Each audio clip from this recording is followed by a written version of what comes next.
Henry was an old man who lived alone on the edge of a quiet village. His house was small, but his garden was big. Every morning, Henry walked outside to check on his vegetables. He was proud of his garden. Carrots, tomatoes, and beans grew strong in the soft soil. It was the only thing he truly cared for. But something strange had started happening. For 3 nights in a row, some of his vegetables had gone missing.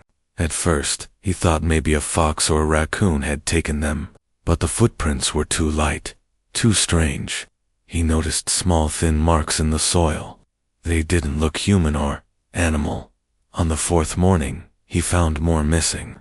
He frowned and looked around the empty fields. The sun was not yet up. The sky was dark blue.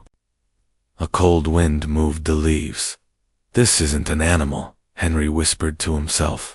"And it's not a thief from the village. They would have taken more." So he made a plan. That night, Henry sat quietly on his porch with a blanket and a flashlight in his hand. He waited. The night was silent. No wind, no sounds. Just the soft buzz of insects. Hours passed.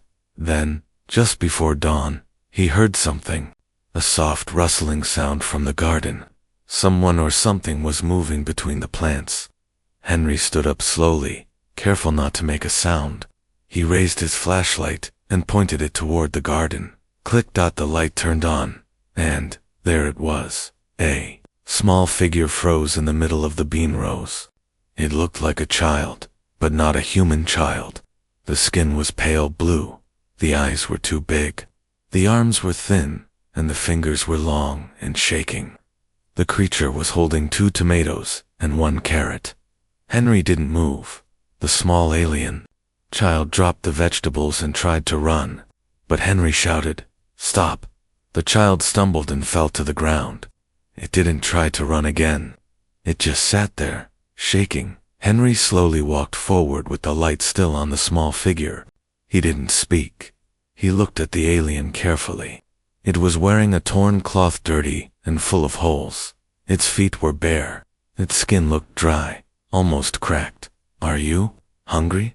Henry asked softly. The child looked up at him. Its big eyes were filled with fear and tears. It didn't speak, but slowly, it nodded. Henry lowered the flashlight. "I won't hurt you," he said. "Come with me. I have more food inside." The alien child didn't move. Henry sighed. He picked up the fallen vegetables and held them out. "Here, you can eat these. They're yours now." Slowly, the child reached forward and took the carrot. It sniffed it first, then took a small bite. The moment the food touched its tongue, it began to eat fast, like someone who hadn't eaten in days. Henry watched in silence. He remembered war stories, long ago. Aliens were enemies. That's what they always said on the news. But this wasn't an enemy. This was a scared, starving child. He spoke again, more gently this time. "You don't have to steal. If you're hungry, I can feed you." The child looked up again. It still didn't speak, but its eyes were softer now. "Come inside," Henry said, motioning to the house. "It's warmer there, and there's more food." To his surprise, the alien child stood up slowly and followed him. Inside the house, Henry gave it bread, soup, and a blanket. The child sat on the floor and ate in silence. Henry sat across the room, watching carefully. "Your name?" he asked. No answer.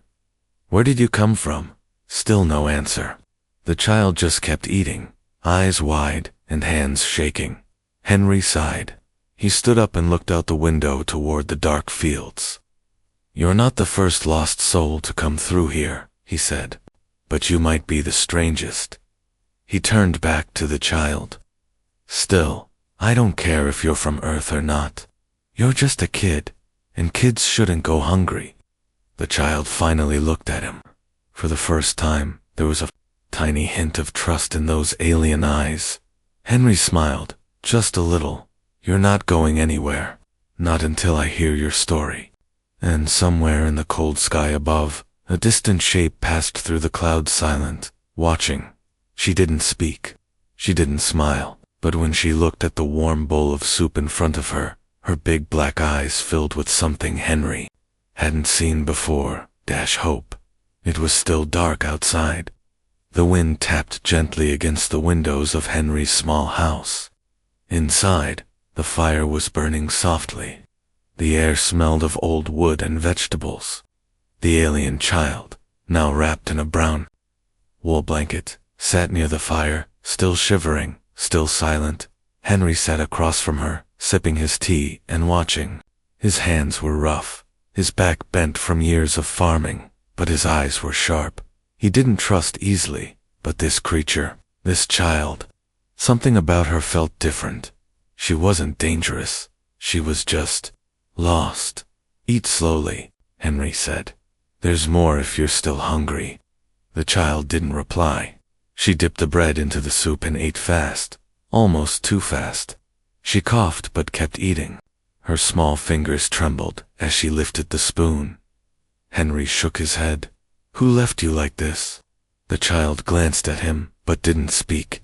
Henry noticed her face up close now, small scars near the forehead, thin lines on her arms, and strange symbols, like tattoos, glowing faintly on her skin. She looked young, maybe 7 or 8 years old, in human age. He leaned forward. Can you understand me? The child hesitated, then gave a small nod. Henry smiled. That's a start. Do you have a name? She looked down. You don't have to speak if it's hard, he said. But maybe you can show me. He took out a piece of paper and a pencil and placed them on the floor in front of her. After a few seconds, the girl slowly picked up the pencil. Her hand shook, but she drew 3 shapes, simple alien letters. Henry couldn't read it. Is that your name? She nodded again. All right, I'll call you Yari, until you tell me the real name. A soft sound escaped her lips. It was almost like a giggle, but it faded quickly. Henry smiled. So, you do make sounds. He stood up and walked to the window. The fields were quiet. The sun was rising, painting the sky with pink and orange. But something deep in his chest felt wrong. He could feel it in his bones. Something dangerous was out there, watching, waiting. He turned back to her. Yari, he said gently, how did you get here? She didn't speak, but she stood slowly and walked to the table. She pointed at a glass bowl. Then she drew a small circle in the air, followed by a sudden crash with her hands. Henry understood. Your ship crashed. She nodded. Was anyone with you? She paused. Her hands moved. She showed 2 fingers. Then she covered her face and sat down again. Your family? Henry asked softly. Yari didn't answer, but the tears falling down her cheeks said enough. Henry felt something break inside him. He had seen war before. He had seen soldiers die, people scream, and ships burn. But this was different. This was just a child alone, scared, and starving. And someone out there had done this to her. I'm sorry, he said quietly. He stood up and placed more food in front of her. You can stay here, as long as you need. I don't care if you're human or not. Suddenly, there was a loud buzzing sound outside. Yari froze. Her eyes went wide with fear. Henry grabbed his coat and moved the window. In the sky, a dark object passed over the trees. It moved fast, silent, and didn't look like any plane he'd seen before. He turned back to her. You're not safe, are you? She shook her head quickly. Her body curled tighter under the blanket. Who are they? Henry asked. The ones? Looking for you. She looked at him with fear in her eyes and made a motion, 2 fingers pointing like a gun. Then a slash across the throat. Henry understood. Killers. They were hunting her. He sat down beside her. Don't worry. If they come here, they won't get you. She looked at him in confusion. He nodded.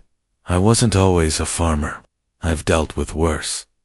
She reached out and touched his hand, just for a second, then pulled back. Henry looked down at her hand. So small, so cold. Get some sleep, he said. You'll need your strength. and I've got some work to do." He stood, walked to the back room, and unlocked an old wooden chest. Inside was his past: guns, tools, maps, old Earth war gear. Henry hadn't used these in years, but now he had something worth fighting for. The next night, the sky was not silent. Henry stood on his porch, with an old pair of binoculars in one hand and a hot cup of tea in the other. The stars above him looked normal, but he felt it in the air. Something was different. The wind was too still, the air too heavy. Inside the house, Yari was sleeping on a small mattress near the fireplace. Her face looked peaceful now, but only for a moment. She often moved in her sleep, shaking, sometimes whispering in her alien tongue. Nightmares visited her, almost every night. Henry turned his eyes back to the sky. He had lived near this farm for more than 30 years. He knew the sky like an old friend, and tonight, that friend was hiding something. Suddenly, a flash of light moved fast across the stars, too fast for any plane. It was silent, no engine, no sound, just light. Henry narrowed his eyes. That's no satellite. He walked inside and shut the door. Then, he checked every window and locked it. He moved slowly, not wanting to wake Yari. She needed rest. He needed answers. In the back room, Henry opened a steel case. Inside were a few old tools, a basic scanner, and one shortwave radio. He hadn't used them in years, but when he turned the radio on, it crackled to life. At first, just noise, then clicked something else. A voice, robotic, cold. "Attention, Unit 43. Tracking signal located. Prepare to retrieve target. Earth coordinates locked." Henry's hands tightened around the radio. "They've found her," he whispered. He walked back to the front room. Yari was still asleep, curled under the blanket. Her small face glowed in the firelight. Henry felt a strange emotion growing in his chest, something between anger and protectiveness. He wasn't going to let anyone take her, not now, not after everything she had survived. That night, Henry stayed awake. He sat near the window, watching the sky. Every hour, another strange object passed through the clouds. Quick flashes, silent movements, lights that didn't blink. He knew what this meant. They were searching. Yar. "I woke up just before sunrise." She looked around quickly, like someone waking up from a bad dream. When she saw Henry, her body relaxed a little. "You're safe," Henry said. "For now." She nodded slowly. Then she pointed up at the ceiling. Her hand made a circling motion. "There. Close, aren't they?" Henry asked. She nodded again. Her eyes were serious. Henry stood and motioned for her to follow. He opened a trapdoor in the kitchen floor. Underneath was a small storage room. He had once used it to hide tools and food during storms. Now, it would be Yari's shelter. "Go down," he said. "Stay quiet. Don't open the door unless it's me." Yari looked afraid, but she obeyed. As she climbed down, Henry handed her a small flashlight, a blanket, and a snack. "I won't let them take you," he said again. "I promise." She held his hand for a moment. Her fingers were cold, but her grip was strong. Then the trapdoor closed. The house was silent again. Henry walked outside. The early morning light touched the tops of the trees. Everything looked calmed. He knew better. Just then, a strange noise filled the air. Not a hum, not a roar, something in between. Henry looked up. A black ship hovered above the trees. It wasn't large, maybe the size of a small car, but it was smooth and dark, with blue lights underneath. It didn't make much noise. It just floated, watching. Henry raised his binoculars.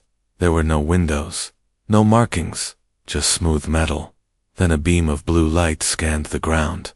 It moved slowly across the field, toward the house. Henry ran back inside. He grabbed the radio again. Static. Then target area scanned. Heat signature located. Human contact detected. Prepare ground unit deployment. Henry turned off the radio. They're coming. He moved quickly, closed the curtains, locked the back door. Then he checked the trap door. Still closed. Still safe. YAR. I was hidden, but for how long? Henry sat near the fireplace and waited. He had no army, no backup, just his old tools, an old man's courage, and a promise he couldn't break. Outside, the ship moved away, but Henry knew this was only the beginning. They had found Earth, they had found the farm, and now they were coming for her. Henry had seen enough wars in his time to know one thing: when someone is hunted, the hunters always return. And this time, they were not looking for a fight. They were looking to take. It was still early morning. The black ship in the sky had moved away for now, but Henry knew it was not gone. It was scouting, marking, watching, and soon others would follow. He walked back into his house and stood in silence for a moment. The air felt heavy. The wind had stopped blowing. Even the birds were quiet. Under the floor, Yari stayed hidden. Henry had left her with a flashlight, water, food, and a small notebook where she had drawn pictures. One of the pictures showed her ship on fire, falling from the sky. Another showed tall creatures with glowing red-eye soldiers. They had no faces. Henry sat down at the table and sighed. They're not going to stop, he whispered. They want her, and they'll burn this whole place to the ground to get her. But he wasn't going to let that happen. He stood and walked to the back room, the one he had kept locked for years. Inside was everything he had hidden from the world: his past, his training, his gear, an old combat jacket, dusty but strong, a steel knife, once used in the Earth-Mars border war, a small EMP grenade, still working, a modified plasma cutter, banned after the Earth-Terran peace deal, and a handmade shotgun. Simple, brutal, loud. Henry packed everything into a canvas bag and placed it on the table. Then he began placing metal bars on the windows and wooden planks on the doors. He checked every corner, every crack, every weak spot. He turned his peaceful home into a shielded fortress. Outside, the wind picked up again. The clouds moved in a strange circle above the fields. They're getting closer, he said to himself. He opened the trapdoor and looked down. Yari was awake, sitting quietly with the flashlight in her lap. They'll be back, he said. But this time, I'll be ready. Yari looked scared. She pointed upward and made a small motion with her hands, 2 fingers, walking in a circle. Yes. Henry nodded. They're circling. She reached for the notebook and quickly drew another picture. It showed a tall figure, almost human, but with armor and long arms. Next to it was a ship, black, with red lights. Henry frowned. Are they soldiers? She nodded. Are they coming for you, only? Yari paused, then pointed to him. Henry raised an eyebrow. Me. She made a circle with her fingers and pointed to her chest. Then she pointed to his chest. Same. Henry understood. They know you're with me now. Yari nodded slowly. Her eyes were sad. Henry smiled a little. Then they made a mistake. He closed the trapdoor and stood up. It was almost evening now. The sky was dark again, even though the sun should still be out. Strange clouds formed shapes that looked like wings, black wings, spreading over the land. Suddenly, a loud sound cut through the silence. BZZZTT. A flash of blue light hit the edge of Henry's field. The ground shook. Dust flew into the air. The ship had returned. Henry didn't panic. He put on his jacket, grabbed his shotgun, and opened the front door.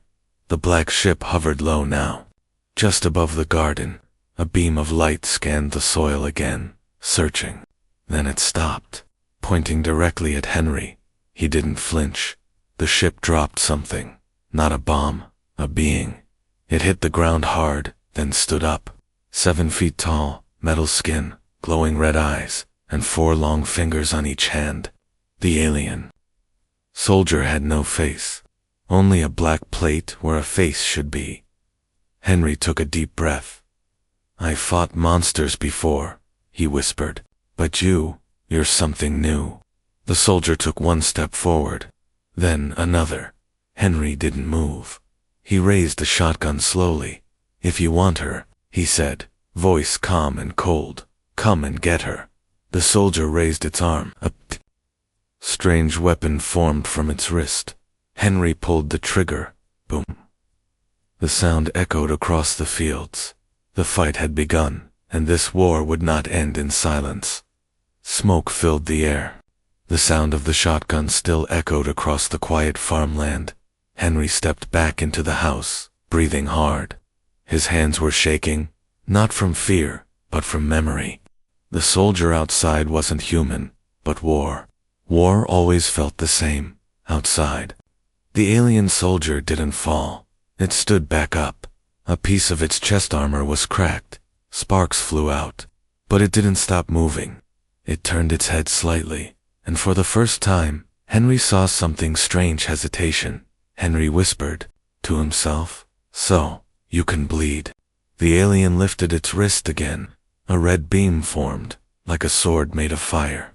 It stepped toward the house, fast. Angry. Henry didn't wait. He rolled to the side, slammed the door shut, and pulled the metal bars across. The beam hit the door. A second later, boom, the house shook. Dust fell from the ceiling. Henry ran to the trap door and opened it. "YAR." I looked up, frightened. "Stay there," Henry said, voice strong. "No matter what happens, you hear me." Yari's lips trembled. She nodded slowly. Henry closed the door and pushed a shelf on top of it. Then he turned toward the front. The alien was trying to break in, but this was his house, his battlefield. Henry moved fast, grabbing the EMP grenade, flipping the power switch, and rolling it toward the door. A second later, the device exploded in a soft flash of blue light. The red glow from the alien's weapon disappeared. The soldier screamed, not a human scream, but a high-pitched sound like metal bending. Henry kicked, opened the door, and fired again. Boom. This time the shot hit the creature's leg. It fell, metal pieces breaking. Sparks flew, but then another sound. A second ship appeared above the trees. "No," Henry muttered. "There's more." The new ship dropped two more figures. One was smaller, slimmer, and carried long blades. The other was bigger, with thick armor and glowing blue energy all over its body. Henry ran back into the house. He grabbed the plasma cutter and recharged it. "They want one life," he whispered, thinking of Yari. "Just one. But they'll have to go through me." The door burst open. The slim alien came in first, fast and deadly. It swung its blade, cutting through furniture like paper. Henry blocked with his arm guard and fired the plasma cutter. A hot blue beam sliced across the alien's side. It screeched and rolled away. Then the big one stepped inside. Henry had seconds. He aimed and threw the EMP again. The flash hit the big alien's energy field, making it flicker. Henry jumped behind the table and fired the shotgun. Boom. The shot hit the big one's shoulder, knocking it back. But it didn't fall. Henry reloaded fast, dodged the blade of the slim alien, and kicked a chair into its path. Then he ran toward the trapdoor. He uncovered it and opened it. "Yari, time to go." She climbed out, shaking with fear. Henry pointed to the back exit. "Run to the barn. Hide in the tractor pit. Go now." Yari ran. The slim alien jumped after her, but Henry tackled it mid-air. The two crashed into the wall. The alien hissed and slashed with its blade, cutting Henry's arm. He didn't stop. He grabbed the alien's weapon hand, twisted it, and drove the plasma cutter into its chest. Sparks exploded. The alien went still, but Henry was bleeding now.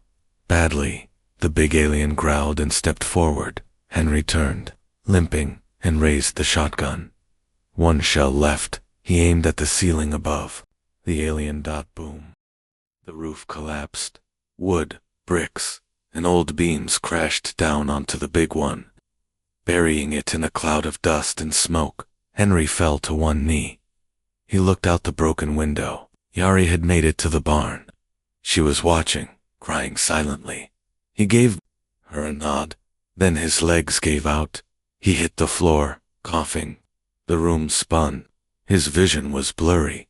He heard something metal scraping. The first soldier, the one from earlier, was crawling half destroyed, but alive. It pulled out a tracker, a blinking red light. It reached toward the wall, trying to signal the mothership. Henry, barely able to move, threw the plasma cutter with all his strength. The device hit the alien in the head. The light turned black. Silence. Henry lay back, breathing slowly. He had stopped them, for now. One man, one shotgun, one promise kept. Outside, the wind returned. The stars above blinked quietly, and in the barn, the little alien girl named Yari looked up at the sky and whispered her first Earth word, Papa. The barn was dark and quiet. Yari sat in the corner, her small body shaking. Her hands were pressed tightly over her ears. She could still hear the explosions, the gunshots, the screams. Henry was not with her now, and that scared her more than anything. She peeked through a crack in the barn wall. Smoke was rising from the house. Part of the roof had fallen in. Fires burned around the windows. Strange shadows moved in the smoke metal, bodies crawling and limping. Henry had saved her again, but at what cost? Yari wiped her eyes and whispered a word in her own language, something soft and ancient. The word meant protect, but it also meant remember. It was a word passed from mothers to children on her home planet. She closed her eyes. The fear was still there, but something else was growing inside her now, something deeper, something older, pain, and power. She stood slowly and looked at her hands.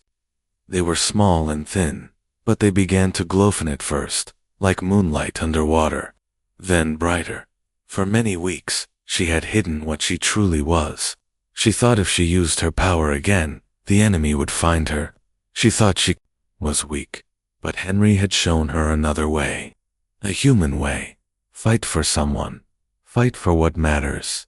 Yari took a deep breath and stepped out of the barn. Her eyes glowed, now bright silver. Her skin shimmered faintly, like stars were buried beneath it. Her small feet walked through the grass silently, but every step made the ground hum. The remaining alien soldier saw her. It raised a damaged blaster and pointed it at her chest. She didn't stop. The blaster fired. But before the beam could reach her, the energy stopped, frozen in the air. It flickered, then broke apart like dust.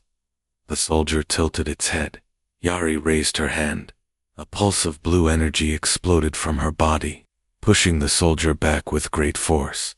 It flew into a tree and dropped to the ground. Sparks flew from its body. Inside the house, Henry coughed. He was weak, lying near the broken table. His arm was cut, his leg bruised, and his vision blurred. He thought he saw light outside, silver light. Then, the front door opened. Yari stood there. Her eyes were shining. Her whole body glowed softly. She looked small, but powerful. Henry blinked Yari. She knelt beside him and touched his arm. The glow moved from her hand into his skin. The pain began to fade. The cut on his arm closed slowly, like time itself was being reversed. You're healing me, he whispered. Yari nodded. Henry tried to sit up, still weak. Why didn't you tell me? She looked at him with sad eyes. Then she pointed to the stars above. I see, he said. If they knew, they'd never stop. Suddenly, the sky cracked open. A deep sound, like thunder, filled the air. A massive ship appeared above the field, 10 times bigger than the others.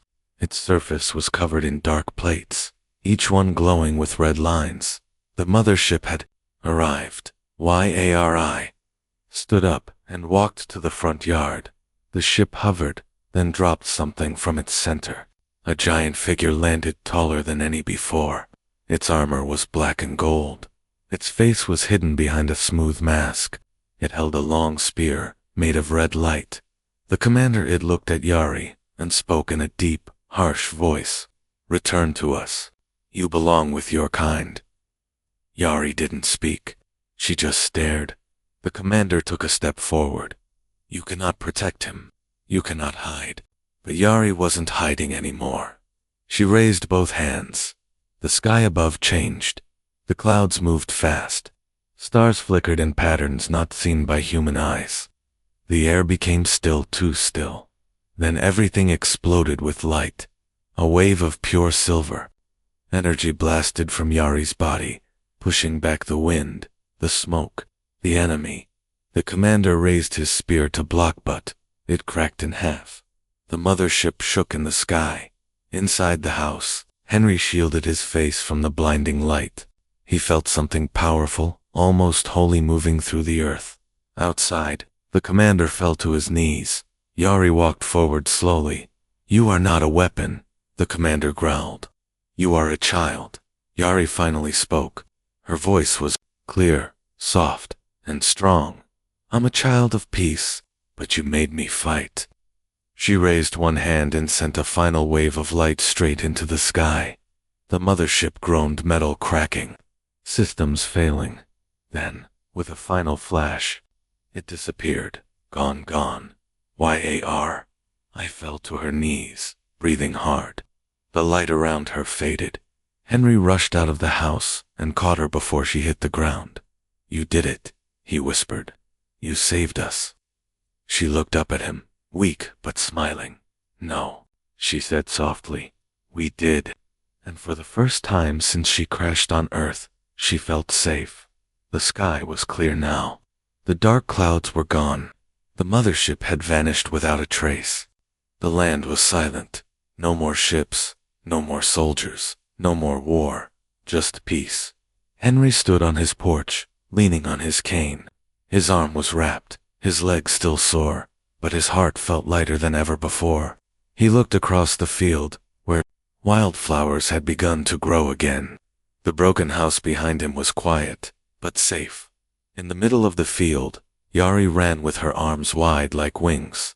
Her laugh was soft, but real. She wore a human jacket too big for her small body, but it made her smile. She was free now, and alive. Henry smiled. She's stronger than all of them, he said to himself. And she still chose kindness. Weeks had passed since the final battle. Henry had sent a message to a trusted old contact, someone from his military days. It didn't take long before help arrived, but not the kind that wanted to study or harm Yari. These were quiet agents, people who believed in protecting, not controlling. They cleaned up the crash site. They collected broken alien tech and erased signs of the fight from satellite records. The world would never know how close it had come to invasion, but Henry knew, and so did Yari. Each morning they sat on the porch together, sharing warm bread and fresh milk. Yari had started speaking slowly, one word at a time. Her first word had been Papa. Her second was safe. Henry taught her how to plant seeds. She helped feed the chickens. She painted the barn with stars and moons and little ships made of clouds. But she also remembered everything. She kept a journal, drawings of her past, symbols from her world, names of stars that no human had ever spoken. She said that one day, others like her might come, lost ones, scared ones, and she wanted to be ready to help them. Henry didn't argue. He knew deep down this little girl wasn't just an alien. She was a bridge between two worlds. One night, as the wind blew gently through the tall grass, Yari sat beside Henry on the porch. She looked up at the stars and pointed to a bright cluster near the edge of the sky. My home, she said softly. Henry nodded. Will you ever go back? Yari thought for a moment. Then she shook her head. This is home now, she whispered. Henry put his arm around her shoulder. Then it's home forever. But the world would not stay quiet forever. One morning, a small ship landed near the edge of the forest. It was not like the others. It was peaceful, quiet, shaped like a teardrop. Two beings stepped out, tall, glowing, and wrapped in robes of light. Yari stood in front of the house and waited. The taller of the two spoke in her native tongue. Yari listened, her face calm. Then she turned to Henry. "They are watchers," she explained. "They came to warn. Others are searching. Far away, but not for long." Henry frowned. "For you?" She nodded. "But not just me now." "For what?" "We did here. For what I became." Henry stood slowly. "Then we prepare again." Yari smiled. "Not for war, for something bigger." The Watchers left behind a device, a glowing cube that could hide Yari's energy and signal. As long as she stayed near it, no one could trace her power. It also stored information from her people, history, science, maps, a gift, a beginning. Months passed. Seasons changed. The field grew green again. The barn became a learning place, a small classroom where Henry taught Yari math, earth languages, and old war stories. And Yari taught him how to read the stars. Sometimes, at night, they would stand side by side, looking up at the dark sky. Henry, with his hands in his coat. Yari, with her eyes glowing faintly. They were two souls from different worlds, but they shared one thing. Promise to protect to teach to care, and to leave something behind that would last years later. The farm became more than just a home. Travelers came. Strange signals were sent. Messages hidden in the wind. Those who were lost found their way there. Not just humans, not just aliens, but both.